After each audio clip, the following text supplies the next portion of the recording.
नाज़रीन ग्रामी, इमाम मेहदी अलैहिस्सलाम के ज़हूर का ज़माना करीब आ चुका है। ये बात तो हम गुज़श्ता कई दहाइयों से सुनते आए हैं, लेकिन हालिया दिनों में ऐसा कुछ हुआ है जिसकी बिना पर हम यकीन से कह सकते हैं कि इमाम मेहदी अलैहिस्सलाम के ज़हूर का ज़माना नज़दीक आ गया है। बल्कि अगर हम ये कहें कि दज्जाल के निकलने का और इमाम मेहदी अलैहिस्सलाम के ज़हूर का वक्त एक साथ नज़दीक आएगा तो ये कुछ गलत नहीं होगा। नाज़रीन ग्रामी, मेरे और आपके प्यारे नबी मोहम्मद मुस्तफ़ा सल्लल्लाहु अलैहि वसल्लम का फरमान आली शान है कि जब दज्जाल का खरूज होगा तो तब इंतजार करना कि जब खिरासान से काले झंडे निकलें और वो मशरिक की तरफ जाएं तो तुम इंतजार करना कि मेरी औलाद में से एक शख्स जिसका नाम मेरे नाम पे मोहम्मद होगा, उसे अल्लाह रब्बुल इज़्ज़त लोगों के दरमियान में मुमताज कर देगा और वो खिरासान के उन लश्करों की क़यादत करेगा और दज्जाल से जंग करेगा। और दज्जाल से पहली जंग के वक्त हज़रत ईसा अलैहिस्सलाम आसमान से दोबारा नाजिल होंगे। नाज़रीन, इस हदीस की मुख्तसर तशरीहात में कहा जाता है कि ये हदीस इमाम मेहदी अलैहिस्सलाम के बारे में है, जिनका असल नाम मोहम्मद होगा और इनके बाप का नाम भी अब्दुल्ला और माँ का नाम आमना होगा, और वो भी उस वक्त 40 बरस के होंगे और खाना काबा के तवाफ में मसरूफ होंगे। जब उलमा कराम की एक जमात जिन पे अल्लाह रब्बुल इज़्ज़त ने अपना खास फजल किया होगा वो उन्हें पहचान लेगी और उनके हाथ पे बैत करेगी, और यूं हजरत मेहदी अलैहिस्सलाम का ज़हूर होगा और इससे चंद दिन कबल ही खिरासान से काले झंडे निकलेंगे जो दज्जाल का मुकाबला करने के लिए होंगे।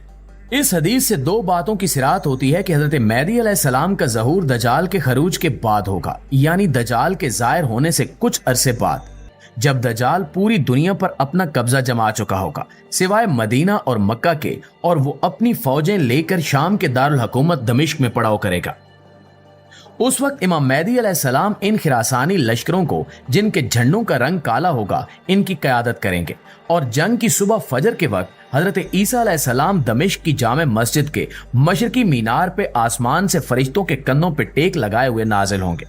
नाज़रीन, हमने इस बारे में बहुत तफसील से पढ़ रखा है, लेकिन ऐसा कौन सा मामला हुआ कि जिसकी बिना पर हम ये कहने में हक बजानिब हैं कि अब खिरासान से काले झंडे निकलने का वक्त नजदीक आ गया है। सबसे पहले हम ये जानते हैं कि खिरासान किस इलाके का नाम है। मौजूदा खिरासान मुल्क ईरान का एक सूबा है और खिरासान का ये एक इलाका अफगानिस्तान में भी शामिल है, यानी पुराने जमाने का वो खिरासान जिसके बारे में नबी अकरम सल्लल्लाहु अलैहि वसल्लम ने पेशगोई फरमाई, वो दरअसल एक ही इलाका था, लेकिन मौजूदा जुग्राफियाई हदबंदियों के बाद से वो इलाका दो हिस्सों में तकसीम होकर दो मुल्कों के तसर्रुफ में है, जिनमें ईरानी खिरासान और अफगानी खिरासान शामिल हैं। नाज़रीन, अब हम इस मामले की तरफ चलते हैं कि जो इस तरफ इशारा कर रहा है कि अनकरीब खिरासान से काले झंडों का एक लश्कर दज्जाल का मुकाबला करने के लिए निकलेगा। हम जानते हैं कि नबी अकरम सल्लल्लाहु अलैहि वसल्लम की अहादीस मुबारका के मुताबिक, जिनमें उन्होंने क़यामत की निशानियां बयान फरमाई हैं, इनमें कहा गया है कि दज्जाल के खरूज से पहले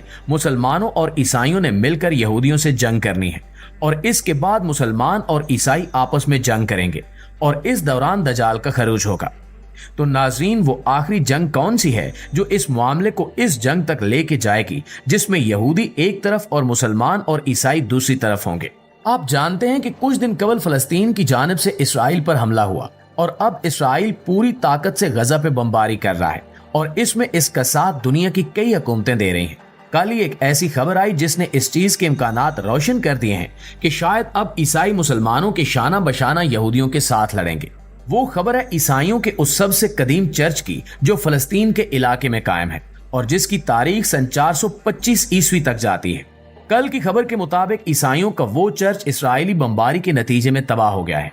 ये वही चर्च है जिसमें हजरत ईसा अलैहिस्सलाम का वो कपड़ा जिसमें इन्हें लपेटा गया था और वो पैदा हुए थे, और वो कपड़ा जिसमें ईसाइयों के अकीदे के मुताबिक हजरत ईसा अलैहिस्सलाम को सलीब देने के बाद रखा गया था, जिस पे इनका खून भी लगा हुआ है, और हजरत ईसा अलैहिस्सलाम का वो पंघूड़ा या झूला जिसमें इन्हें पैदाइश के बाद लेटाया गया था। ये तमाम के तमाम तबरुकात उसी चर्च के अंदर रखे गए हैं। अगर ये चर्च इसराइली बमबारी के नतीजे में तबाह हो जाता है तो ये इस कदर बड़ी पेशरफ्त होगी कि इससे सारी ईसाई दुनिया में भूचाल आ जाएगा और मौजूदा इल्हाद का ये तूफान भी मजहबी जज्बात की शोला अंगेजी को रोक नहीं सकेगा। तो गालिब इम्कान ये है कि जैसे ही चर्च की तबाही की खबर बाहर आई तो ईसाई दुनिया पे इसका रद्द अमल बहुत शदीद होगा। अब तक के सोर्सेज के मुताबिक इस चर्च की तबाही की खबर को बाहर निकलने नहीं दिया जा रहा, क्योंकि यही डर इसराइल को भी है कि इस तरह से ईसाई दुनिया यहूदियों के खिलाफ ना हो जाए।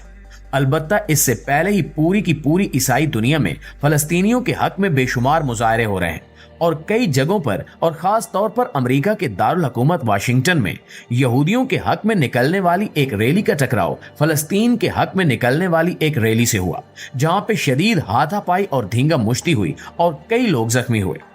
ये सब बातें इस जानिब इशारा कर रही हैं कि बेशक उम्मत मुस्लिमा गफलत और बेहिसी की नींद सो रही है, लेकिन अल्लाह रब्बुल इज्जत अपनी चालें चल रहा है और अनकरीब कुफार को मुंह की खानी पड़ेगी। दोस्तों, हम जानते हैं कि इस वक्त इस्लामी दुनिया में ईरान वो वाहिद मुल्क है जो फलस्तीन के साथ खड़ा है और पुराने खिरासान का बेशतर हिस्सा भी ईरान के पास ही है। तो ये गुमान किया जा सकता है कि जो लश्कर खिरासान से काले झंडों के साथ निकलेगा वो ईरान से ही निकलेगा। लेकिन ये भी एक हकीकत है कि काले झंडों का इस्तेमाल अफगानी खिरासान में मौजूद तालिबान की वो जमात करती है जिनका दूसरे तालिबान से अफगानी हुकूमत के मामले पर शदीद इख्तिलाफ चल रहा है।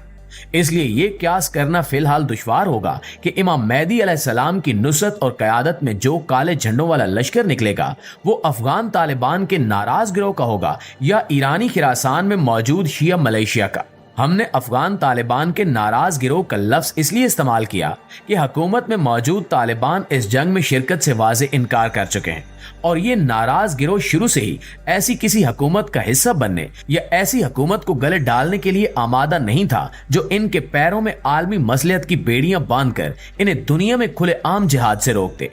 इसलिए ये तय करना फिलहाल खासा दुश्वार होगा कि ये लश्कर किस गिरोह पे मुश्तमिल होगा। अलबत्ता ये लश्कर खिरासान से निकलेगा, इस पर सभी उलेमा का इत्तफाक है। मौजूदा हालात को देखते हुए दुनिया के रिएक्शन और हालात इसी जानिब इशारा कर रहे हैं कि अब दजाल के खरूज का वक्त भी नजदीक आता जा रहा है। जैसे ही इस चर्च की तबाही की खबर बाहर आई, वैसे ही ये हालात मजीद कशीदा होते चले जाएंगे और सबसे पहले दजाल का फितना हमें अपने घेरे में ले लेगा। अल्लाह रब्बुल इज्जत से दुआ है कि दजाल के इस फितने से जिसमें मुसलमानों की अक्सरियत गिरफ्तार हो जाएगी उससे हमें महफूज रखे और हमारा ईमान सलामत रखे और दजाल की वो निशानी के उसके माथे पे काफिर लिखा होगा हमें वो देखने की तौफीक अता फरमाए,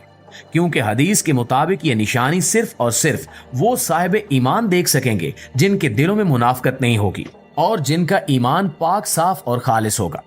आने वाले हालात किस करवट बैठते हैं ये तो अल्लाह रब्बुल इज्जत ही जानता है, अलबत्ता हम सिर्फ अंदाजा ही लगा सकते हैं। अल्लाह रब्बुल इज्जत से दुआ है कि हमारा ईमान सलामत रहे और हम दजाल के मुकाबिल लड़ने वालों में शामिल हों, न कि दजाल के साथ शामिल होने वालों में हमारा नाम लिखा जाए। आमीन सुमा आमीन।